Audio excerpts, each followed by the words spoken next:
মধ্যযুগীয় বর্বরতাকে হার মানিয়েছে গোঘাটের বালি গ্রাম পঞ্চায়েতের মির্জাপুর গ্রামের শাসকের অত্যাচার। যে কি ঘটনা বলুন তো। 23 নভেম্বর 2022 কলকাতা নেতাজি ইন্ডোর স্টেডিয়ামে মমতা বাইরি, উত্তম বাইরি, কল্পনা বেরা, অরুণ বেরা, রূপাবাগ, কানাইবাগ, দীপালি পাজা এবং সুশান্ত পাজাতের হাতে পাট্টার কাগজ তুলে দেন মুখ্যমন্ত্রী মমতা বন্দ্যোপাধ্যায়। সেই মতো স্থানীয় প্রশাসন বালি গ্রাম পঞ্চায়েতের মির্জাপুর গ্রামে রাজ্য সড়কের পাশে তাদেরকে জমি চিহ্নিত করে দেয়। আর এখানেই সমস্যা, এই খাস জায়গাটি রাজ্য সড়কের পাশে মহামূল্যবান জায়গা, আর এই নিয়ে কয়েক বছর ধরে টালবাহানা চলছে।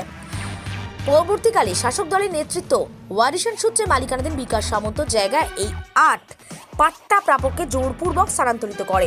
নিজস্ব মালিকানাধীন জমি দখল করায় বিকাশ সামন্ত সরকার এবং এই 8 জনের বিরুদ্ধে কোর্টে অভিযোগ করেন। এই অবস্থায় সরকারি ওই খাস জমি যে পাট্টা প্রাপকদের বঞ্চিত করায় প্রশাসনের বিভিন্ন দপ্তরে লিখিত অভিযোগ জানান প্রাপকরা। তারপর থেকেই সরাসরি শাসক দলের কুনজরে পড়েছেন তারা। অভিযোগ, বাড়ি বাড়ি শাসক দলের লোকজন হুমকি দিচ্ছেন, এমনকি ফতোয়া জারি করা হয়েছে সামাজিক বয়কটের। এই পরিবারগুলোকে গ্রামের সামাজিক বয়কট করা হয়েছে। গোঘাট 1 নম্বর পঞ্চায়েত সমিতির প্রাক্তন সভাপতি মনোরঞ্জন পালের বাড়িতে এবার হাজির হন পাট্টা কাগজ প্রাপকরা। মনোরঞ্জন বাবু পঞ্চায়েত সমিতিতে সভাপতি থাকাকালীন মুখ্যমন্ত্রীর হাত থেকে তারা পাট্টা পেয়েছিলেন। এবার সামাজিক বয়কট করা হচ্ছে। এই বিষয়ে মনোরঞ্জন বাবু বলেছেন তিনি গোটা বিষয়টা দেখবেন। অন্যদিকে বঞ্চিতদের অভিযোগ নিয়ে গোঘাট 1 নম্বর তৃণমূল ব্লক সভাপতি সঞ্জিত পাখিরা তারা এই বিষয়টাকে অগ্রাহ্য করেছেন, উড়িয়ে দিয়েছেন। গোঘাট 1 নম্বর পঞ্চায়েত সমিতির সহসভাপতি নারায়ণ চন্দ্র পাজাও আবার এই সামাজিক বয়কট ব্যাপারটা মানতে চাননি, উল্টে বুঝিয়ে দিয়েছেন পাট্টা জমি বুঝিয়ে দেওয়া হয়েছে। সরব বিরোধী রাজনৈতিক দল সিপিএম বিজেপি। বলতে এবারে পাট্টা পেয়েছে, আমাদেরকে চাষ করতে দেয়নি, নামতেও দেয়নি। হুমকি দেখিয়ে বাড়িতে অনেক লোক যেয়ে বলে জমিয়ে নামা চলবে না, এরম ভয় দেখিয়ে আমরা নামতে পাইনি, যেতেও পাইনি। রাত ভিতে ভয় করি তার দিকে, তৃণমূলের লোককে। ওই যে পার্টির জোর আছে, তারা এখন বলছে দেওয়া যাবে না, দুবনি। আমরা সেই ভয় আমরা কিছু করতে পারছি না, তো ভয় ভয় করে রয়েছি বাড়িতে। আমরা 22 পাট্টা পেয়েছি 8টা লোকে। আমরা স্বামী স্ত্রী করে দিয়েছে 8টা লোককে, মানে যে যার জোড়া জোড়া 300 করে। আমার স্ত্রী পেয়ে, আমার নাম অরুণ বেরা, আমার স্ত্রীর নাম কল্পনা বেরা। এরকম করে আমাদের মানে ভাগাভাগি করে দিয়েছে যে জয়েন্ট নালে দেওয়া যাবে না। 600 করে আমরা পেয়েছি পাট্টা। আমি একবারেই ভূমিহীন, আমার কিছু নেই। আমাকেও মোটামুটি জমিদারকে যেতে দেয়নি, আমাকে কোনো একবার পুরো উচ্ছেদ করে দিয়েছে। আমাকে কিন্তু তাই দিয়ে পর্যন্ত ঠিক করেছে যে এখানে থাকতে দেওয়া যাবে না, উদ্বাস্তু। আমি যে আমার তো উদ্বাস্তু, আমি তো আমার যেহেতু কিছু জমি জায়গা না, আমি উদ্বাস্তু, আমাকে হ্যাঁ করে দিলে করে দিতেও পারো।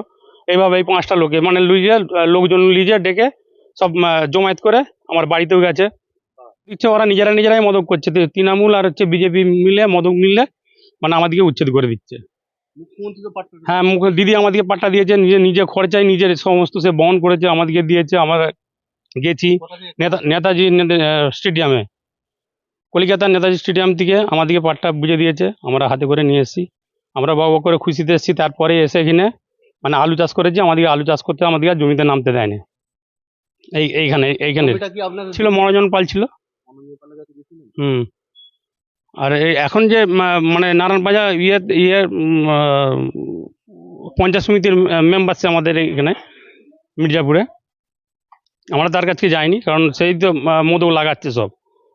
আমরা থানাও গেছিলাম, থানাতেও কোনো কিছু টেপ লাইনি। আমাদের মানে এসেছিলো, ম্যাডাম এসেছিলো এখানে, এই হালফিল ম্যাডাম এসেছিলো ওদের দিন 15 আগে। সে কী রিপোর্ট দিয়েছে আমরা সেটাও জানি না, আমাদের কিছু করে জানানো হয়নি। আমাদেরকে বললো যে না, তোমাদের জমি তোমাদেরকে দিয়ে দেওয়া হবে, যার কাগজ তার জমি। আমাদেরকে সেই কথাটা শুনিয়ে দিয়েই চলে গেল, কিন্তু তার আমরা কিছু পাইনি। আমার আশাই ছিল যে ধান কাটার পর আমরা পাবো জমিটা, আমরা পাইনি। বেড়া আমি একবারে পুরো ভূমিহীন, আমার কিছু নাই, মানে আমার শুধু নিজের গতটুকু ছাড়া আমার আর কিছু নেই। না দেখুন, এটা একদমই মিথ্যে কথা বলে আমি মনে করি। কারণ এই ওখানে পাট্টাটা নিয়ে একটা গ্রামের লোকের একটা অভিযোগ ছিল।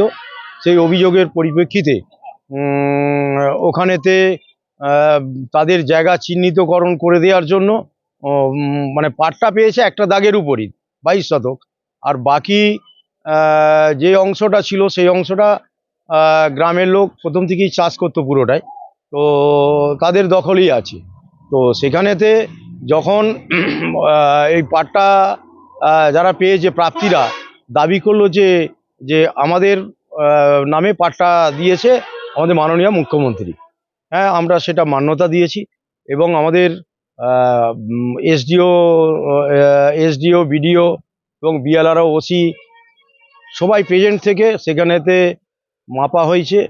তো সেখানে জরিপ করে তাদেরকে কেজ ম্যাপ করে দিয়ে আসা হয়েছে এবং সেই কপিতে এখনও পাট্টা প্রার্থীদের সেখানে সই আছে, গ্রামের যারা মধ্যস্থতায় ছিল তাদের সই আছে এবং প্রেজেন্ট ছিল আমাদের সমস্ত আধিকারিক, সমস্ত ডিপার্টমেন্টের আধিকারিকরা সবাই উপস্থিতি থেকে ওদিকে নির্দিষ্ট করে দেওয়া রয়েছে কোন কোন জায়গা ওরা দখল করবে। অভিযোগ আমার কাছে আসে না। আর এই যে বয়কট করা হয়েছে সব বলা হচ্ছে, এটা সম্পূর্ণই মিথ্যা বলে আমরা মনে করি। এই বর্বর দলের কাছে বর্বরতা ছাড়া কি পাবেন? আমরা বিভিন্ন ক্ষেত্রে লক্ষ্য করেছি এই দলের ক্ষেত্রে সবই সম্ভব। মধ্যযুগীয় বর্বরতা, আমি নিজে রাজনীতি করি 2014 সালে। আমার বিজেপি করার অপরাধে আমার মিনির তার কেটে দিয়েছিল, মিনি বন্ধ করে চাবি দিয়ে দিয়েছিল। তো এদের সিস্টেমটাই এটা, এরা সাধারণ মানুষের সর্বনাশ করেছে, এখনো করে যাচ্ছে। আমাদের বক্তব্য একটাই যে এই সরকারকে যতক্ষণ না উগড়ে ফেলা যায়, আর এই পুরো সবকটা ঘটনার পিছনে সরকারের মদত আছে। আমি একদম পরিষ্কারভাবে আপনাদেরকে বলি, আপনারা অবগত আছেন এই বিষয় নিয়ে। মুখ্যমন্ত্রী মমতা বন্দ্যোপাধ্যায় যখন ওনাদেরকে নেতাজি ইন্ডোর স্টেডিয়ামে পাট্টা দেন, পাট্টা দেওয়ার পরেই যখন গ্রামের মানুষের সাথে একটা কথোপকথন বা একটা সমস্যা দাঁড়িয়েছিল, সেই সময়কালে এসডিও ম্যাডাম এবং এখানকার বিডিও ওসি সাহেব সহ আমরা প্রশাসনিকভাবে ওনাদের কাছে গিয়েছিলাম এবং বিএলআর অফিস থেকে সমস্ত স্টাফ নিজে ডিমার্কেশন করে ওনাদেরকে জায়গা কিন্তু বুঝিয়ে দিয়েছিলাম যে এত শতক জায়গা আপনারা যে পাট্টা পেয়েছেন আপনাদেরকে এবার দখল নিতে হবে, এবং দখল ছিলেন ওরা দীর্ঘদিনই। তো সেই জায়গায় আপনাদেরকে পাট্টা দিয়েছেন এবং সেটা আপনাদেরকে ডিমার্কেশন করে দেওয়া হচ্ছে। এমতো অবস্থায় ওনাদের মধ্যে নিজেদের গ্রামের মানুষের সাথে ভুল বুঝাবুঝিতে এখানে দল কিন্তু নেই, এটা প্রশাসনিকভাবে করে দেওয়া হয়েছে। ওনাদেরকে জায়গা বুঝিয়ে দেওয়া হয়েছে, আড়াই দিয়ে আমিন দিয়ে স্কেচ ম্যাপ করে তাদেরকে রেডি করে দেওয়া হয়েছে।